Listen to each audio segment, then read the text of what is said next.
نازل بتدافع قصاد السنغال طوال 90 دقيقة. ليه؟ أنا معرفش.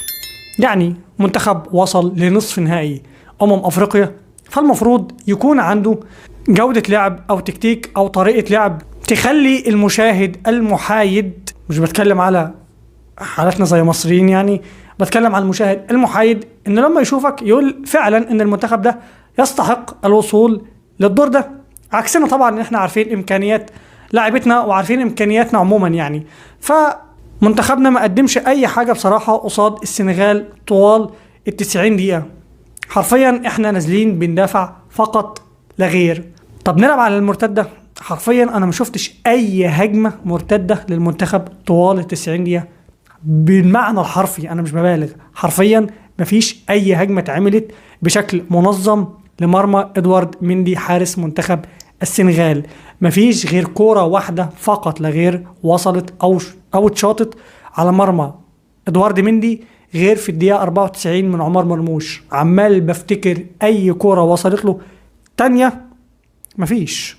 حرفيا مفيش. دي كارثة. منتخب بحجم منتخب مصر، منتخب يوصل لنصف نهائي أفريقيا، فبالتالي المفروض يكون عندك، لكن انت حرفيا انت ما عندكش. حرفيا انت ما عندكش اي حاجة. حرفيا انت ما لعبتش قصاد السنغال خالص، انت بتدافع وبس. طيب لما حاولت تهاجم او لما كنت عايز تهاجم، انت بتعك في التغييرات. فلنفترض ان المنتخب كان احرز التعادل في الربع وربع، كنت هتعمل ايه؟ في الربع وربع قصاد السرعات دي كنت هتعمل ايه؟ انت حرفيا فضيت المدافعين بنص الملعب وكله مهاجم. انت اصلا مفيش موازنة عندك، يعني حسام حسن مفيش موازنة عندك. لا منك، انا حرفيا انا كحازم ما بحبش انك تدافع وبس او انك تهاجم وبس. لا، في حاجة اسمها موازنة. في الماتش بيتاخد على مراحل. في مراحل بتكون سايب الكرة للخصم، وفي مراحل تانية انت اللي بتبادر وبتمسك الكرة. ده ألف ب كرة. ولكن انت قصاد السنغال كنت بتدافع وبس، حرفيا وبس.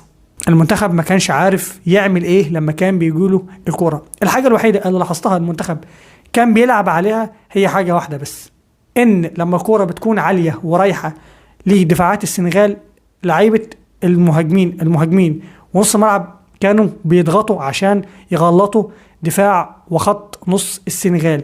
غير كده المنتخب ما كانش بيعمل اي حاجة غير انه يدافع. في حاجة نفسي افهمها،